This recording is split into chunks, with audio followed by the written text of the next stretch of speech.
All right, welcome to Office Hours, everybody. Happy Friday. Thank you so much for joining me. We've got a good group here on already. I'm sure we'll have some more people jumping on. So the routine on these calls, if you don't know already, is these are pure Q&A calls, so I don't have any training agenda or anything like that. So if you have a question, you can go ahead and type it into the chat, or you can feel free to unmute yourself if you'd rather, if it's something that's easier to talk about, we can go that route as well. So fire away, and we'll go first come, first serve here. I'll start. Yeah, go ahead, Teresa. Good to see you. Yeah, I've been working really hard. And I'd like to just show you what I've put together. That would be fantastic. Thoughts on it? Okay, so let me give do you. you want me to put it in the chat, a link in the chat, or do you want me to share my screen? I'll just give you screen sharing if you'd like. Okay. All right, go for it. Let's see. Okay, can you see it? I can see it. Yeah, Okay, this is the deals site, getmoredeals.com. love it. And this is just the home page. Pretty much wherever you go, you're going to be taken to deals, including up here. Okay. This is going to take you to a business directory. Okay. Local directory. Okay. So first of all, here's what the deal site looks like. The actual deals themselves already have a sponsor right here. Nice. Here are the instructions at the top. Categories right here. And here's some of the coupons. You select the coupon up to as many as I'll let you, and then claim them. When you claim, you get a text and an email that has those coupons you just claimed accessible through that link. Awesome. Okay, so the local directory is where I'm going to start with a free listing to make it an easy phone call. Great. So here are all the filters. Let's see. I think I just need to do all listings. I've got just some placeholders here. So this is Moco Shop Local, Moore County. And so here's my agency logo here. And this particular theme I got through the offline sharks, and it has a scraper that you can automatically use to populate these featured listings. And there's another, like just a basic listing. Yeah. So what I'm going to do is populate 10 or 20, call those businesses and say, hey, I want you to verify your free listing. And here's an option to upgrade to a be a featured listing. And down here with these categories, I can also put a link to their coupon. Great. So it's a layering effect. Great. So I kind of feel like the Moco Shop Local looks a little disconnected from the deal site, but I don't know if that matters a whole lot or not. I could possibly do something with the theme here. Yeah. To make it look a little more cohesive, but that's it in a nutshell. Cool. This is the main site here. So fire away. Tell me where I can improve it, or ideas that you might have. Yeah, well, great. Well, first of all, awesome, nice stuff. Nice job working hard and getting stuff done. And thank you so much for sharing with the group here, so we can take a look at it and I can give some feedback. So let's see here. So get more deals. So when somebody lands on this page, is this ever going to be a page for a customer to like get deals, or do they have to go to that deals tab? They have to go to the deals tab here at the top, or this button, or this image. Oh, okay. Got it. So Okay. this is sort of I'll show you. This is where people would come if they want to see what the pricing package. The deal. Yep. Okay. So those are the two packages I'm offering, and you get to those on this site. Cool. The local directory from this site, and if you have questions, here's how can I help? Cool. So my first suggestion would be on that homepage then, just to make it more clear how people can get around and get what they're looking for. So I would personally maybe just divide it into, two, like have two kind of separate boxes and call to action there. And one of them says, like, just are you a Moore County restaurant looking for the best business deals? Click here. Are you a Moore County business looking to reach the best customers in the area? Click here, and have them. That way, it just takes them off to wherever they're looking to go. Um, I would recommend that you do that just to make it real clear here for somebody who's interested in advertising or is a consumer to know exactly where to go on this. Okay. So that would be my first suggestion. My second thing I would say then, so that click over the local directory again.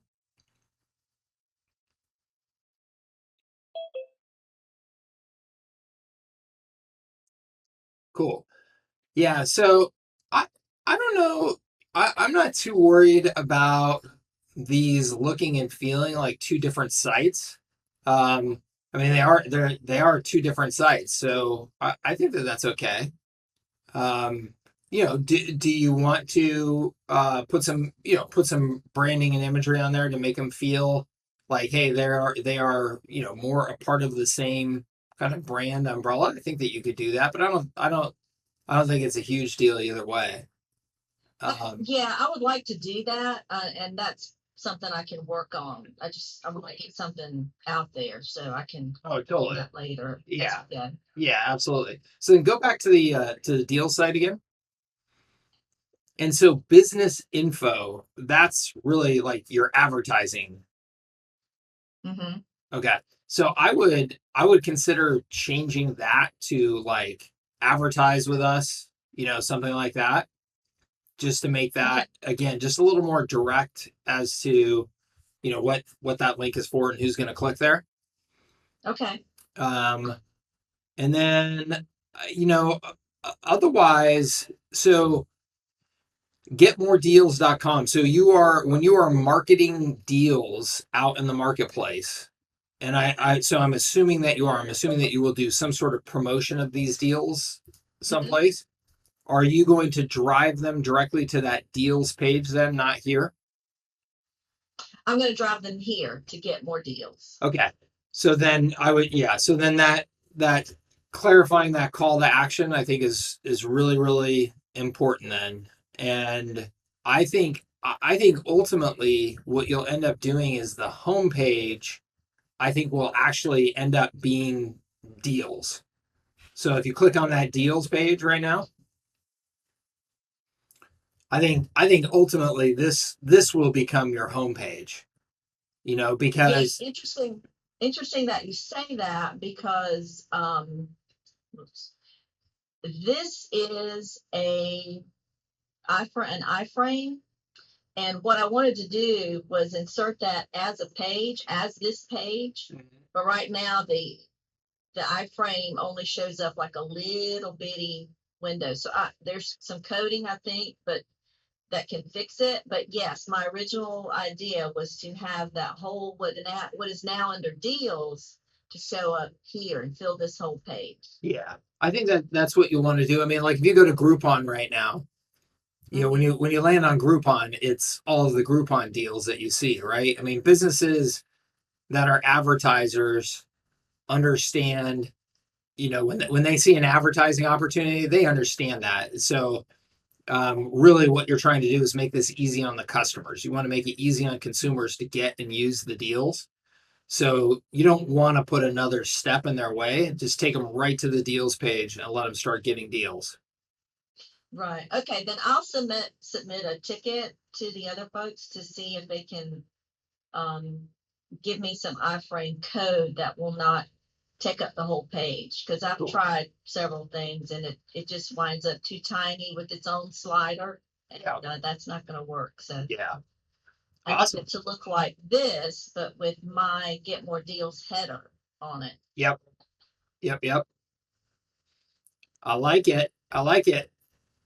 All right, great. Well, that's great feedback. Thank you very much. Absolutely. Now it's time to get out there and start selling, right?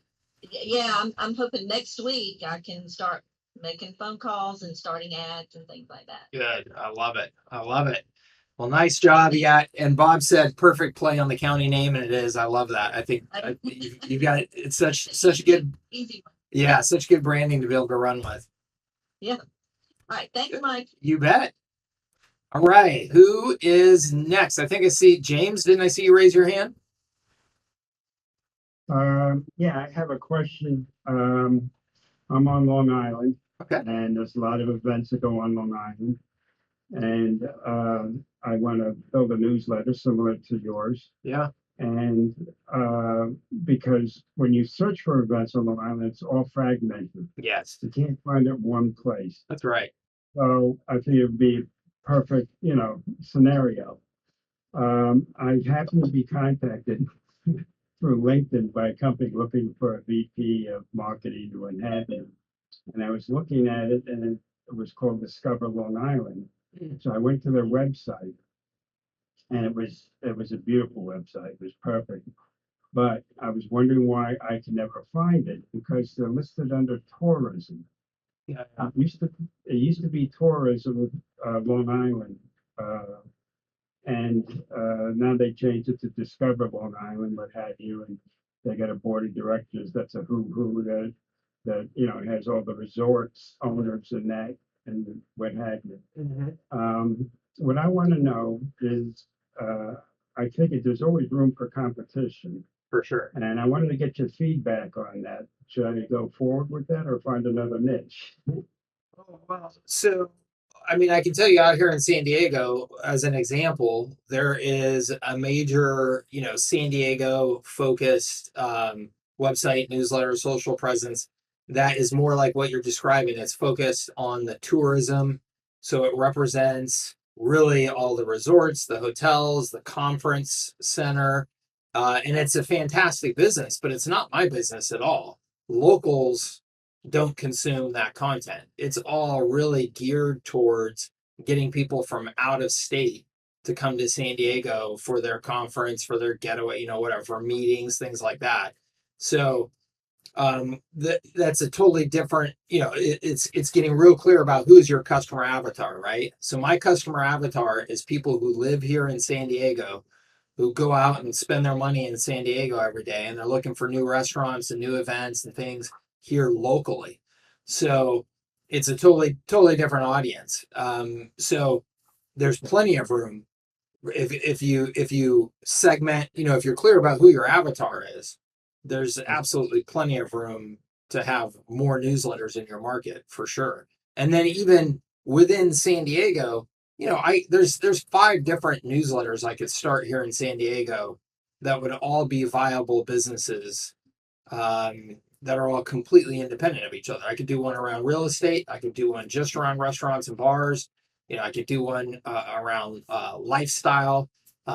So, there's a number of different things that you could do just in the market by segmenting even more than that. So, the answer is yes. There's plenty of room for competition.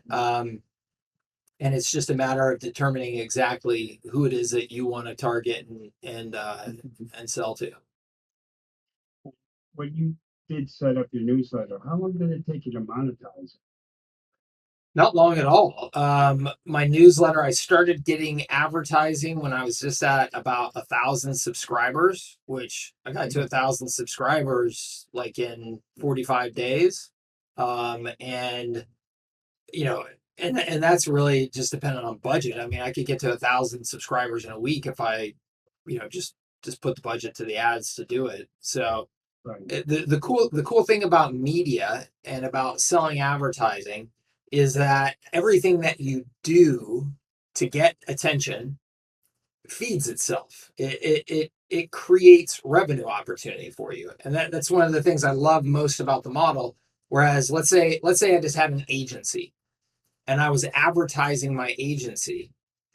Okay, the agency, what I would hope is that that would generate leads that I could call on and stuff like that.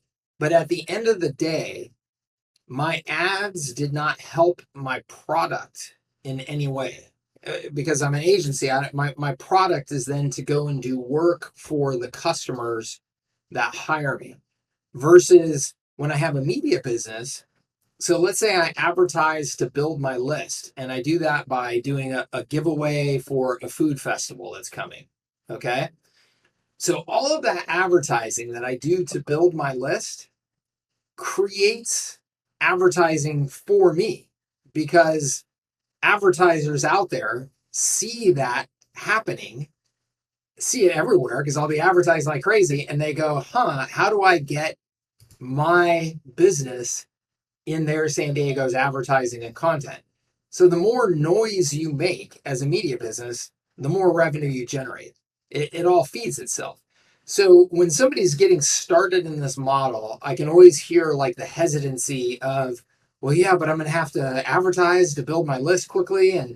And I'm like, yeah, please do. Like, go out there and get after it as fast as you can, because the more noise you make, the more money you spend on your advertising, the more attention you're going to get from advertisers that will then pay for your advertising. It's a beautiful model. And that's why I'm such a big fan of it. So, you can do it very, very quickly. I mean, honestly, like, to me, starting out day one today, if I was launching my new media business, I would start selling day one, and I would start advertising day one. I would be advertising content like crazy out there to get all the attention I could. And I would be selling like crazy the whole time, going, hey, look at all the attention I'm getting. I can put your business in there. I can put your business in there. And pretty darn quickly, you will find somebody that will say yes and offset those costs. Yeah, that's what I like about your model. I really don't like the agency anymore. Yeah. I'm sort of headed up to here, Yeah. and That's a common I conversation. Yeah, I used to advertise a lot, and I used to sell advertising many years ago. Yeah. Banner ads going over the beach on an airplane. Oh yeah, nice. Yeah, for the beer companies and stuff Yeah. like that. And so I'm sort of a little more excited now about going into this venture. Good. Good. Well, I wish you luck, and keep me posted if there's anything I can do to help. It's a fun model, so I hope you jump into it with both feet. Yeah, I will. I appreciate it. Thank you. You bet. Kathleen, I think I saw you typed in a question about reputation packages. Yeah, I'm like really torn because I have some of what Teresa has.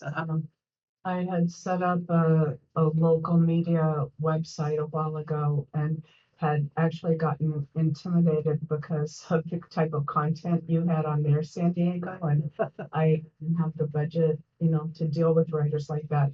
So I just like left the site alone, and then I found some guys to post content on it for me at a very affordable price. Come to find out, I have like 12,000 visitors a month to that site, and I've done nothing to monetize it. So I was looking to and then to make it a little more complicated, I had started a directory site like Teresa, but I had done it for the county. Now I wish I had done it for just the city, because that's what my media site is for. Yeah. And so, but complicating matters, I have like 15 or 20 clients and more all the time who want me to do reputation, which is what I've done for a long time. So I'm just like, I'm stuck. So let me ask you, how are you providing the reputation services? What specifically are you doing? Well, what I've done prior to HighLevel was I had an affordable white label version of Bird Eye, but I've been waiting for like one of these HighLevel snapshots to really work, and have been frustrated by that. But there's a guy in Canada who has yet another snapshot, but it looks like it really, really works and is simplified. So the way I would do it is through HighLevel. So, but it's like, but the nature of the service then is it's like a review gathering and rating gathering service? It's basically setting up a form for businesses to enter the contact information, and then automated requests for feedback go out. Cool. Or alternatively, they could send a CSV file. Okay. What kind of businesses are they typically? Right now, they're kind of all over the board. Deck making people, restaurants, Okay. breakfast. I mean, there's a variety. Cool. So if I were you, given what you have going and kind of the interest that you've expressed in the media front and the directory front and stuff like that, I would personally continue. I would get that dialed in terms of who your audience is, city, county, that type of thing. And then I would personally continue to build that up and do it, as aggressively as you can afford to.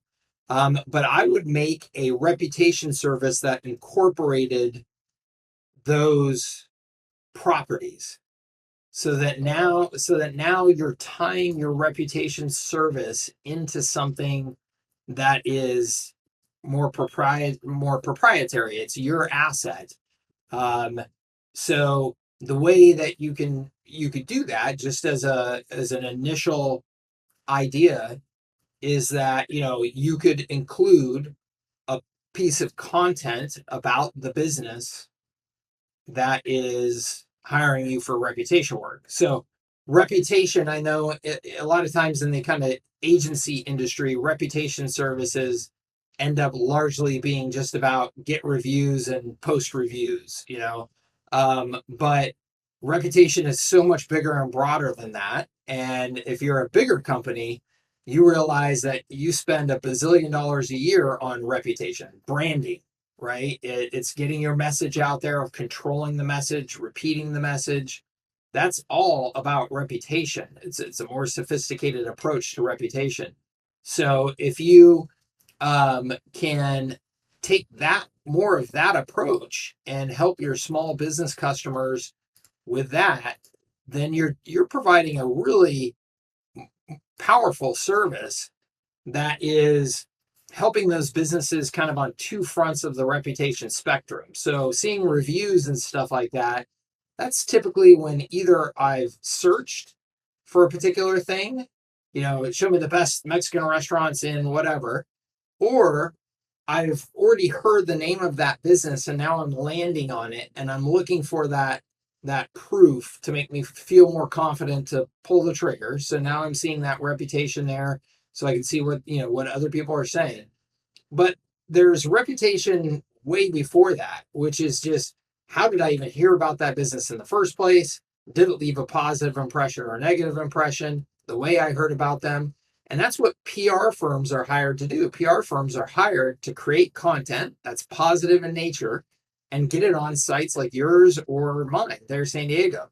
So you can bypass the PR firm and just sell that opportunity directly as part of your reputation packages to your customers.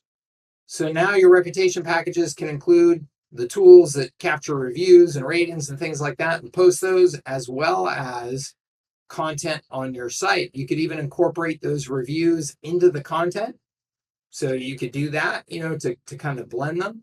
But now you've got an asset, and that asset is dramatically more differentiated in the marketplace than just selling kind of the typical review tools and services, because that's super common out there in the market. So get content written about the business. Yeah, so I would sell a package to the customer. Let's say it's $297 a month, and $297 a month includes our review system and capturing reviews and posting them on your site and distributing them and stuff like that. And also, it includes one article per quarter about your business that's on our site and promoted through our marketing of our site. So now you're incorporating that in there. So now you're getting your customers to pay for your content to help you build those sites, those media sites, even more. And now you get into that flywheel effect that I was talking about with James. because now that site's going to continue to grow. It's going to continue to get more credibility in your market, more visibility in your market. So now when you go and sell those reputation packages, that's going to be even more valuable to those customers. Oh, great. You're telling me I can get a nice, blog post up on that site. I read that site. I read that newsletter. I would love that. So now it just becomes a self-fulfilling thing. It's exactly what happened with Air San Diego, where I started getting advertisers paying for my advertising. So then their San Diego grew much quicker, which made my advertising even more appealing to sell. Right. So that's exactly what I would do. I mean, you've already got a foundation there. I think you just need to capitalize on it and just kind of put your head down and go. Okay, yeah, and I was already looking at defining reputation more broadly than just reviews, but this helps. Thanks. Good. You bet. Keep me posted. Okay. All right. Who else has a question here? Who's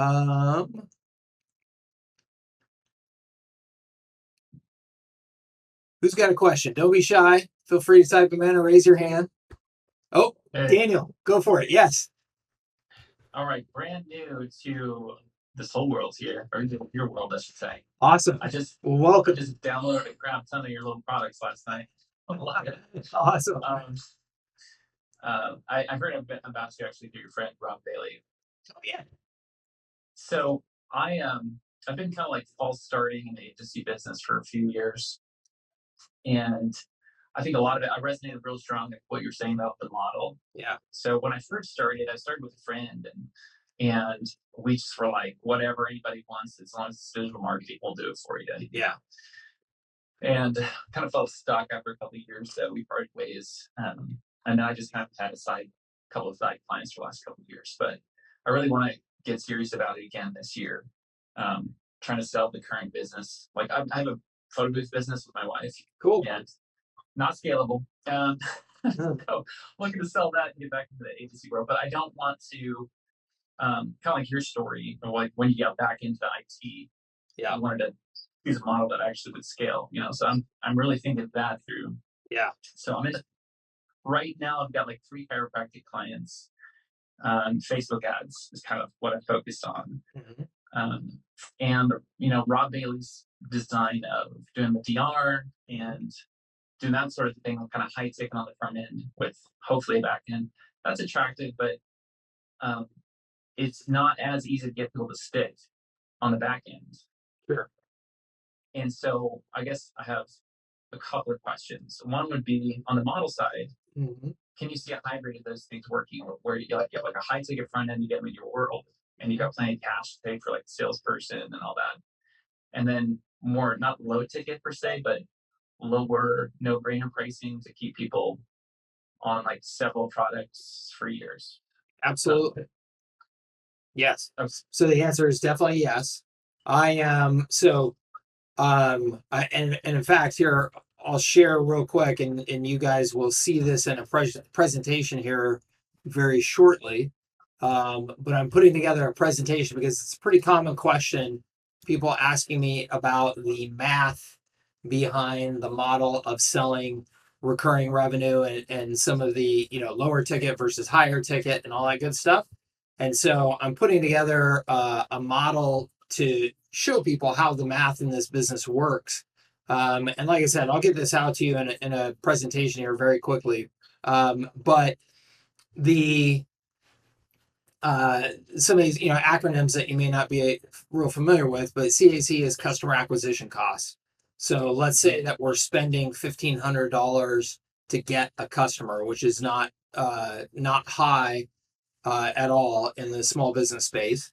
And let's say that you were charging $497 a month and had 70% gross margins. That means it would take you 4.3 months to pay back your customer acquisition costs. Okay. And if you had 2% churn, that means 2% per month. By the way, that would mean that you have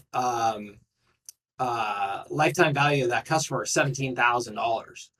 So people who don't understand this math get hung up on the fact that, oh, my $497 isn't very much money, and they don't focus on the fact that this is a $17,000 customer, whereas your more well-funded customer competitors out there understand this math, and that's why they're willing to raise $100 million and spend $7,000 to acquire a customer, because they know that they have the financials, to make it work.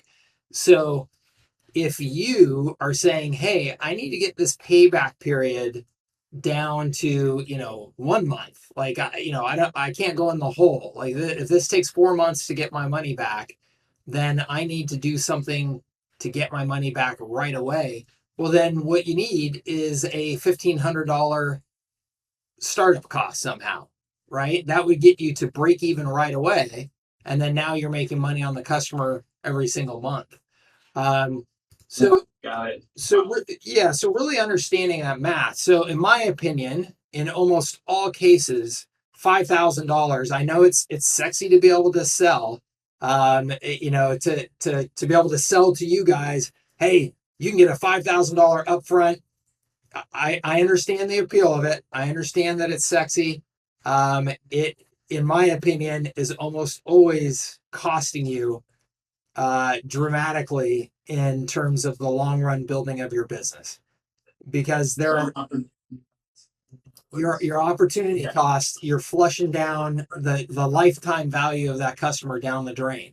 And the reason why is because most small businesses, $5,000 is a lot of money. And if they're cutting you a check right out of the gate for $5,000, you are in their crosshairs from day one. I just gave you $5,000. You better make something happen with that money. And with Rob's model, I think you have a very good chance of being able to make something happen with that money. And that's why it's attractive, but it's still oftentimes then not something that the customer is going to re-sign up for quite some time. So if you look at just about any successful business out there selling systems to small businesses and selling services like this to small businesses, there will be some sort of hybrid that they are doing to capture some of that money up front, some more money up front to cover their cost of sales. That is, in most cases, actually a prepayment for the monthly expenses. So if I say to you, hey, Daniel, it's $497 a month, but if you'll prepay for the year in advance or 6 months in advance or whatever it is, you get a discount of 20%. And so a percentage of your customers will take you up on that because they're getting a discount. They actually have the cash. So a percentage of your customers are now paying you up front, and the rest of them are not. But now you've got a more balanced approach that gives you the combination of some cash up front plus the recurring revenues starting to build up over time. And that balance can give you kind of the financial picture that you need to manage those upfront sales and marketing costs, but also have you doing a better job of investing in the longer term lifetime value of the customer by putting together and having the main focus of your offer be those lower priced recurring revenue offers. Those are the ones that are sticky with small businesses. Those are the ones that they'll be a customer for 3 years, 4 years, 5 years, right? And that's where the magic is. After year one, that's almost pure profitability, and that's where the magic really is. So, that's more the model that I'd like to see you do. HubSpot, I think, is a decent example of what they do. Is they have a like a inbound marketing success training program. So when you sign up as a new customer, you have to pay for that as well. It's like $1,500 or something like that. And they're using that to offset their upfront customer acquisition costs and to have a commission to pay to their salespeople. And that's something that I did in my businesses as well, particularly in the IT business. I always had a number of different things that I could charge for people upfront, and I would use that money to pay my commission to my salesperson to help cover those, that upfront cash flow. But the thing is that you only have to do that for a while. It won't be too long before the recurring revenue piles up enough that you're able to afford to pay your commissions, and it doesn't become such a stress to sign people up just at the straight $497 instead of $2,000 plus $497 or whatever it is. what point do you hit like, I mean, I guess it depends on your growth ambitions, right? But what's a good payback target to have like a healthy growth? A payback period?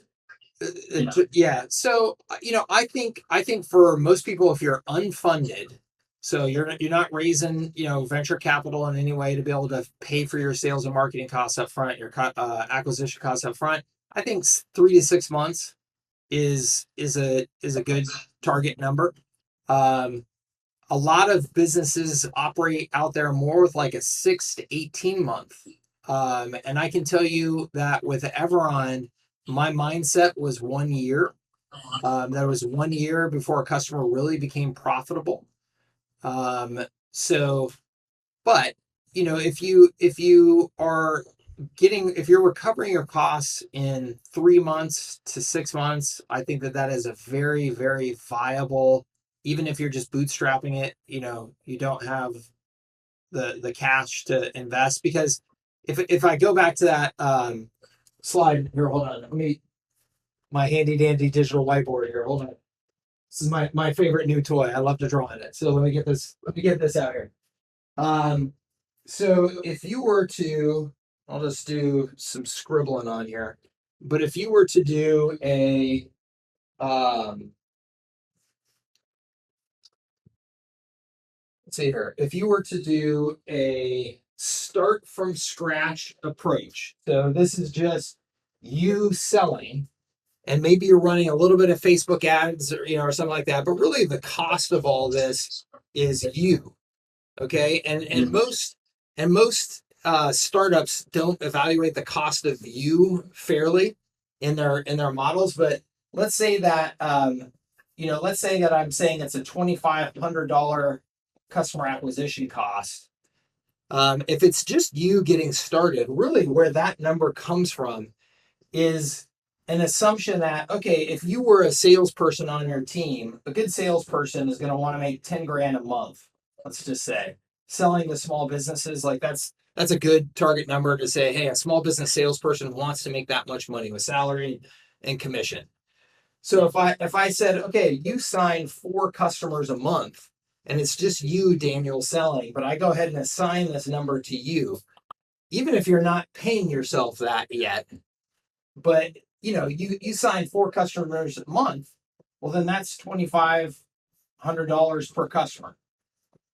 So that's where I would come up with that number. That's a real number to be able to model your business off of, even if in the short term you're not actually paying yourself that $10,000. Like when I started my business, I didn't have any money to pay myself, so I wasn't taking a salary, but I still have to model in the realistic costs of acquiring a customer as if I was paying somebody, because eventually I'm gonna pay somebody. So, but let's just say that you can do the hustle and you can sign up 4 customers a month at $497. Okay, so times 4, let's just call that 2,000 a month.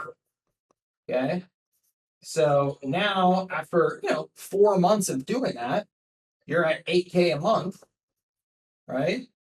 So that's not counting upsells that might happen, right? Right. It's not counting all kinds of stuff that you could eventually get in. It's not counting, maybe one of those customers, you get them to prepay in advance. And I'm going to share with you, like I said, some presentations here coming up pretty quickly, but some of the more successful businesses that are out there. Hey, Rob, good to see you.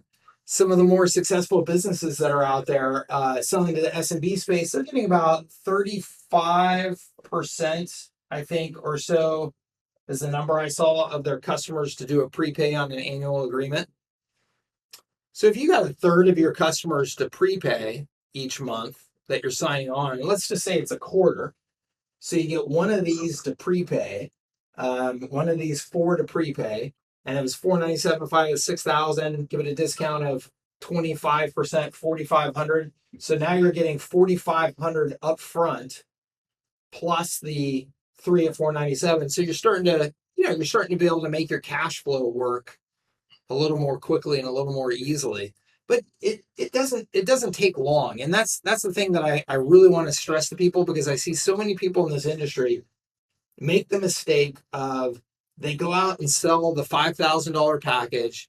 They get a couple of them, but then they have a hard time getting past that, and they're just kind of stuck. Versus if you just stick with a model that is at price points that customers will really pay on a recurring basis, you would be very quickly turning the corner past that amount of money that you were making from the couple of $5,000 signups each month, and then you'd be done. That's recurring revenue. It's starting to pile up, and that's how your business ultimately ends up getting to $100,000 a month, and beyond that, right? So it takes a little bit. It takes a little bit of patience and just understanding the numbers up front. And I think that's the big thing, is that so many people just don't understand the numbers and how to model them, and so they don't invest in building something that's going to have that longer lifetime value. So that is I know it's a long answer to your question, and I can do a better job of it when I know specifics of your business and help model it and stuff like that. But hopefully that gives you some thought. Well, yeah. So I was thinking of doing like maybe like say a lower ticket DR, but instead of $5,000, say it's 2,500, Mm-hmm. and then that just feeds straight into a Facebook ads thing on the back end, and hopefully gets them to stick for years after that. Yep. I right now I'm doing like $1,000, hopefully maybe $1,500 a month for Facebook ads. The issue is at that level, like you said, every month you're feeling the heat of like, am I producing? Yeah. Is there something that would be a sensible package on the back end that would be less stress? Oh, for sure. doing 7 price point? Sure. So are you doing ad management for that price point? Like full funnel, basically. Yeah. And so is their budget on top of your $1,000 fee? Correct. Yeah. But yeah, so we're really like two pay, I guess. So here's exactly what I would do. And I love that you're talking full funnel and stuff like that. I would take that funnel approach. I would no longer do ad management. I would get rid of doing anything in their ad accounts or anything like that.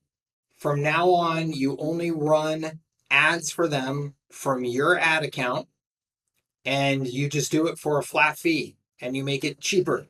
So you $4.97 a month, that type of thing. And you do essentially no management. You put in the exact cookie cutter ads, exact cookie cutter funnel process that every chiropractor would have, because really they're not unique, and your funnels and approaches should not be unique chiropractor to chiropractor. They should be almost the exact same dang thing. You just have a very templated approach. You run it out of your account. You charge $4.97, $6.97, whatever it is. You put a percentage of that into the budget for the ads, and then you just keep your percentage of it. And it should be a nearly zero management approach to running the ads. It's a much more scalable, much lower administrative, dealing with the customer, having them evaluating their budget versus your budget. Right now, that chiropractor is looking at the money being spent and going, geez, I could double my ad budget if I wasn't paying Daniel. Because right now I'm paying Daniel $1,000, my ad budget's only $1,000. And by the way, that chiropractor is right. It's a pretty terrible model for them. It just is. It's like literally half of their marketing budget is going to you. You have to make some magic happen to justify half of the marketing budget going to you. Oh yeah. I feel like I'm constantly burning out the audience on ads and all that stuff. Yeah. What's the way to kill the thought of, but I'm leaving money on the table if I don't? Because there are chiropractors that are going to be paying $1,500 a month plus ad spend. We're willing to do that. It kills the thought of like, I'm leaving money on the table. Yep. The LTV calculating that. You are absolutely in no way leaving money on the table. You may be leaving revenue on the table, but you are absolutely in no way leaving profitability on the table. You will build a much more profitable business doing what I just told you than you will getting more high paid clients that you're doing management for, where your profitability, when you look at the total numbers based on the effort that you're putting into dealing with that client and the lifetime value of that client, you're sacrificing profitability and equity growth like crazy. Okay. Is one of your trainings on like the local Facebook? I saw something on your site about like setting up kind of a hands-off Facebook. Yep. It was probably So there's Local Retargeting Blueprint, which is exactly what I'm telling you to do, but focused on retargeting instead of cold traffic. And that's a fantastic service because it can be just completely autopilot, just totally cookie cutter, and very high ROI because it's retargeting, right? So I would absolutely recommend that. Yes, take a look at that, and that a significant amount of what you're doing from an advertising perspective for that chiropractor should be retargeting, not cold traffic. And that can just be set almost entirely, just set it and forget it and just let it run. And can be done at very attractive price points, right? Because a small business really, if a small business spends $97 a month on retargeting, that's probably pretty good for most small businesses, maybe $150 a month. So if you charge them $397 or $497, you can have really nice margins in that. yeah, that makes a lot of sense. Okay.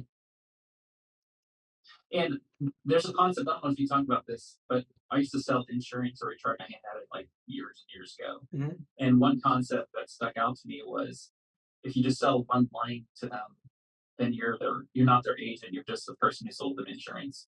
But if you can get them on at least 3 lines with you, like home, auto, and one other one, then you're like their agent now. Yeah. Is there a similar concept with this? Like if you can get them on 3 packages or you know, is there some threshold where suddenly the LTVs get up? Yeah, I mean, yeah, I don't know what that threshold is, but the answer is yes, that definitely applies. The more hooks that you have in, the more sticky your relationship is.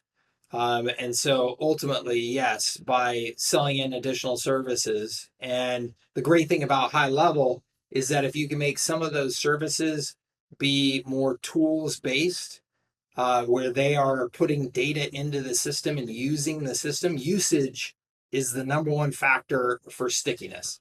So if I am using the thing each day at my business, if it's where I type in my proposals and create my invoices and things like that, those things are hard to get away from, right? That's the number one factor for stickiness.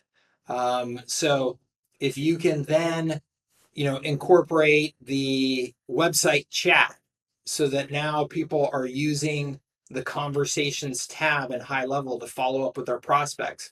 If you can incorporate the smart number, so now all of those people that are calling or texting are now in that conversations tab and being tracked.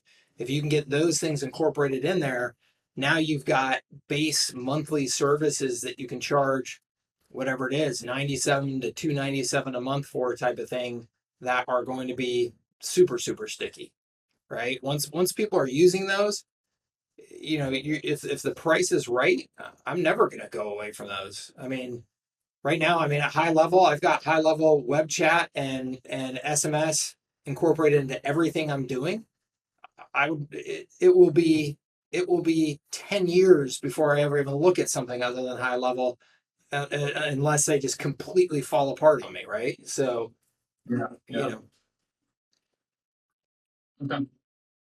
Makes total sense. And then on niching, yeah. is it better to go subnet like chiropractors? Okay, that's not really specific enough, is it? Like, should I start since I only have 3 chiropractors? Should I start like chiropractors that use the activator method, or chiropractors in a certain management group, or some kind of like subnets, or is it my Um, so, I mean, you're probably with chiropractors as an example. You're probably fine with it just being chiropractors.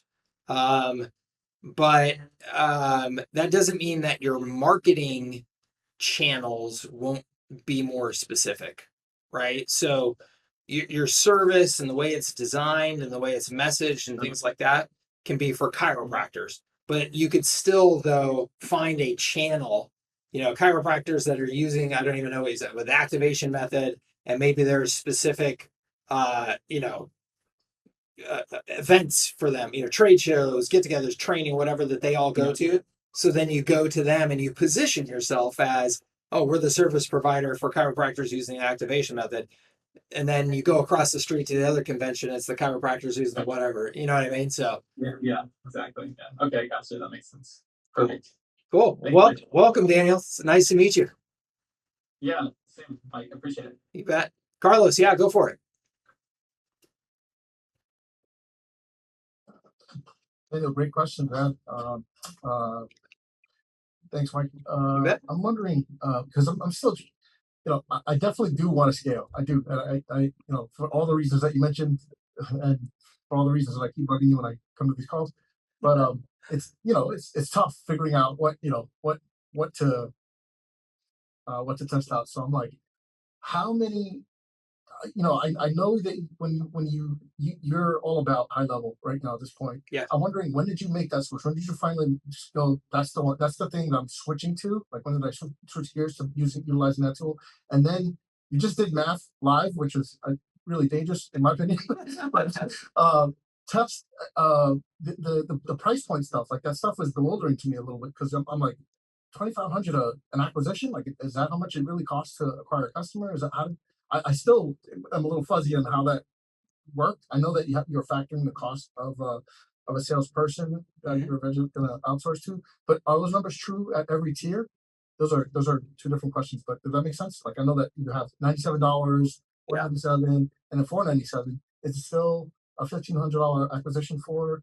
Well, so it's a real good question, and it is not always the easiest thing to pin down. I mean, for years, I can tell you, running Everon, running Kutenda, I mean, trying to pin down a real good number that you can use for your customer acquisition cost is not the easiest thing in the world, because it changes, and some products like you sell will sell faster than others. So the way customer acquisition cost is calculated is that it's the only practical way to calculate it, is that you look at your total sales and marketing costs.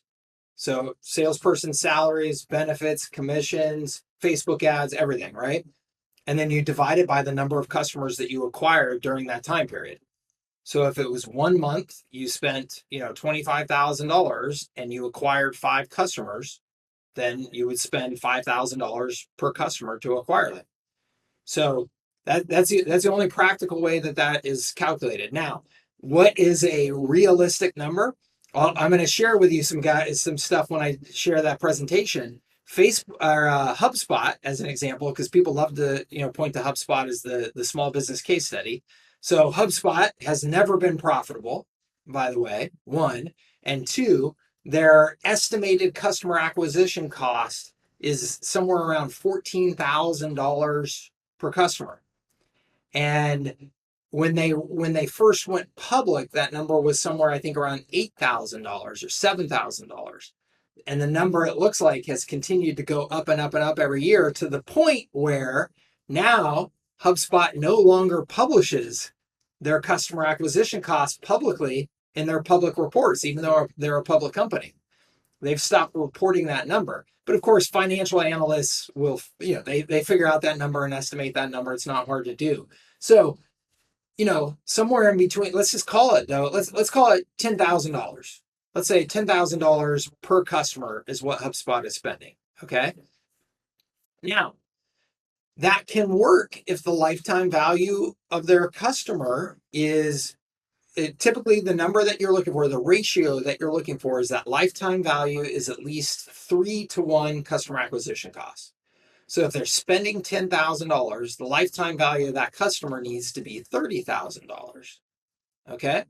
And if you're a public company that can raise $250 million selling your stock, well, then you can fund that $10,000 up front and not have to worry about it if you know that $30,000 is coming. It's just financial modeling, right? You and I, as bootstrap entrepreneurs, don't have that privilege. So we have to lower the customer acquisition cost. This is why Russell Brunson looks like a mad genius, because he built one of the fastest growth software companies in history without funding. And everybody in the VC world goes, that's impossible. And he goes, no, it's not, because I use information products to get people to buy up front and cover my costs of acquiring the customer. So it's always about, what are the levers that I can pull to lower customer acquisition costs, speed up payback period, increase lifetime value, right? And there's lots of ways to do that. Can you sell an information product up front like Russell Brunson did, right? Can you very affordably build a big email marketing list, right? Like my media business, and use that to be able to email prospects in mass instead of having to sell them onesie twosies to get them to come and be an opportunity in your funnel. Can you leverage a channel? What I did with Kutenda, right, was I found an existing CRM platform in the industry and said, hey, let me market through you guys, run some webinars through you guys. And I signed up 250 customers at a time. So I completely blew away any, customer acquisition cost metrics that I had anticipated initially because I was able to leverage a channel so effectively. So there's always ways to do it, and pulling those levers are incredibly important. But the most basic fundamental way to do it in the small business space is lower price. The lower price your offer, the faster your sales cycle. The faster your sales cycle, the lower your sales cycle costs, right? So price is a major thing. The other thing is just what is the commitment involved to get somebody to buy? So the reason why HubSpot's customer acquisition cost is so high is because they have this platform where it's like, oh, I got to run my whole business on that platform. So that means I'm going to have to make the decision to get rid of all kinds of other tools. I'm going to have to make sure my employees are trained to use it. So it's a big decision. So that's why what you've seen in the last couple of years, HubSpot now has free CRM forever for everybody. Well, why did they do that? To increase their customer acquisition speed and lower the cost. So now we have a whole bunch of people who are coming in using our tool for free. They're just getting a little sliver of it. But now our salespeople have a bunch of warm people to call and go, oh, I see you're using our CRM. Would you like to also use our X, Y, and Z? Right? And upsell. They just bought the Hustle. HubSpot just bought the Hustle, a newsletter. It's a newsletter with millions of subscribers that are entrepreneurs in tech-related businesses. Why did they do that? Because now it's going to be a HubSpot banner in every newsletter that goes out saying, hey, try HubSpot. Right? So they're constantly looking for ways to lower that customer acquisition cost and speed up the sales cycle. And there are always ways to do it. And so what you've got to do, of course, is figure out, the right balance for you of price point, sales process, sales cost, all that good stuff to make it work for you. And there are all kinds of different, strategies. I like to use conservative numbers when I'm presenting models to people because my experience is that the far majority of you, no matter what I tell you, the far majority of you, what you're going to do is you're going to stick to good old cold email prospecting, cold phone prospecting, networking, referrals. And the reason why you're going to do that is because to you, it all sounds and feels cheap. You're like, but it doesn't cost me anything to sit and do emails. It doesn't cost me anything to sit and do cold calls. The reality is opportunity costs. It costs you a ton. It costs you a ton. It's the opportunity cost of what you could be building if you were actually investing instead of just trading your time and your prospecting strategy. So that's why I use more conservative numbers, because the reality is if you take that approach, you're probably going to sign up 4 or 5 customers a month if you're selling something that's like a $497 service or a $697 service or a $997 service. You're probably not going to do any better than that. You're probably going to sell 4 or 5 customers a month. So if you do that and you say, hey, you're a $10,000 a month employee, then $2,500, $2,000 a month to acquire a customer is not an outrageous number at all. It's a pretty fair number, maybe even conservative. So it's a lot. It's a lot to cover. It's a lot of modeling, to really make decisions around. And then there was the second part to your question, and I got going on that, and I can't remember it. It's all good, man. I mean, you answered a lot. You gave me a lot to work with. And in fact, you triggered more questions. But what I that resonated hard. You know, like yeah, everybody's gonna like. I'm always looking for the how can I get a fixed access to database or whatever, like LinkedIn or Yeah. like you know how can I figure out this guy's got these business directories, so let me see that or Yeah. what is a smart? Because yeah, it feels like risk. It feels like heavy duty risk. Like when it feels like I don't buy lotto tickets just so you like Yeah. just kind of FYI because I'm like it's ridiculous. But what's a smart start with a budget in your opinion? Like you should have X amount of you know like the ratio or whatever. Like you should have X amount of this built into your budget. You should have this amount. You should start with $5,000 or something like that. What do you like? How did you ease into it, or how did you get into it? What do you suggest? If I mean, I've done it. I've done it in every way. I've done it with not having two nickels to rub together, quitting my job and sitting and cold calling and cold emailing all day, every day for a year. And I've done it with spending. I meant spending on ads. Like when you were like, you know what, this is a smart amount to start with, or so it really, I mean, it's so hard to say. I would just say it's really up to your budget. Like, so if you told me, hey Mike, I don't have any money at all, I would say cold call, prospect, be on social media, constantly creating content, and do that until you have some money. As soon as you have some money, I would start spending. If you're just in a local market doing advertising just on a local market, I mean, if you spend $1,000 a month on advertising, you can get a long way for $1,000 a month. So as soon as you can, put $1,000, $1,500 a month into advertising locally. But man, I got to tell you, I mean, if you just, if you're creating content like crazy so that you have a presence, I mean, that's the other big thing is that so many people in this space just completely bomb at is you have no presence. There's nothing out there for people to really respond and react to and to learn about you and hear who you are and stuff. And so, yeah, you're prospecting, but then there's no there. I mean, you gotta have an opinion. You gotta share your opinion. You gotta share your experiences. You gotta put, content out there so that when people go looking for who you are, Daniel is a good example. Daniel heard about me from somebody, end up over on my website, poking around, finding things, buying products. Now he's on this call. Like there's got to be some there. So you gotta put that into it, and then you have something to advertise, right? So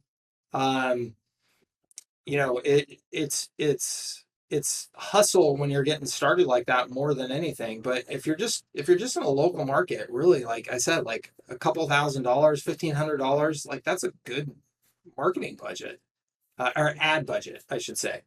For Everon, building up Everon, I would spend $5,000 a month on ads. I would spend, probably $2,000 a month on ads, and then like $3,000 a month on some direct mail stuff.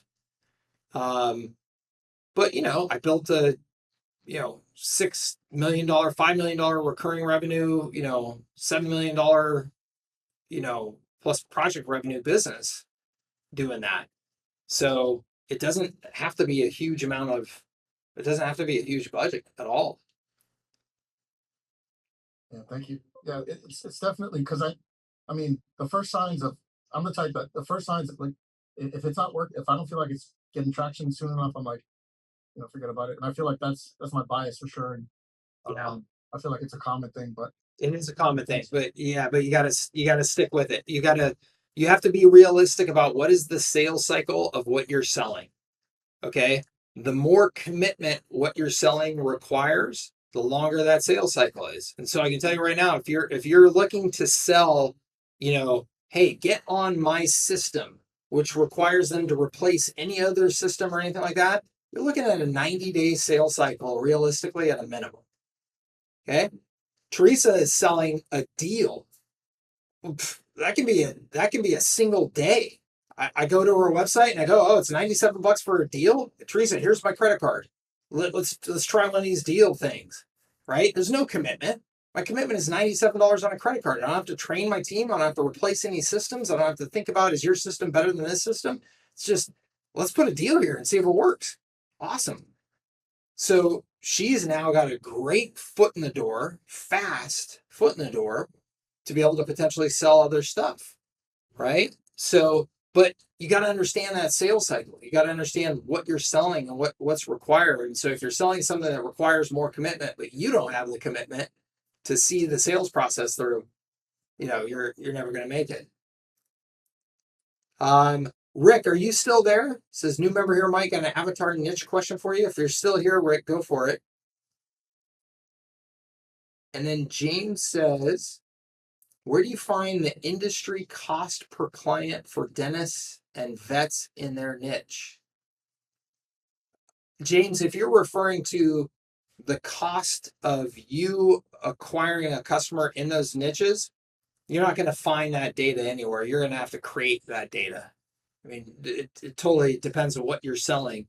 So you're going to have to go out there and sell and see what the data tells you. But I will give you, like I said, you guys will get a presentation here from me pretty darn quickly where the best thing that you can do is just model. Just make some realistic assumptions and model. And so I'm going to share with you some realistic assumptions so that you can model.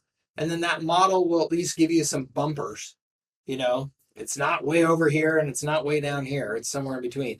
Constant Contact, selling a $39 average per month customer. I haven't looked at their real recent data, but their cost of acquiring a customer was $495, selling a $39 service. So, you gotta be realistic about the fact that there's costs to acquiring customers.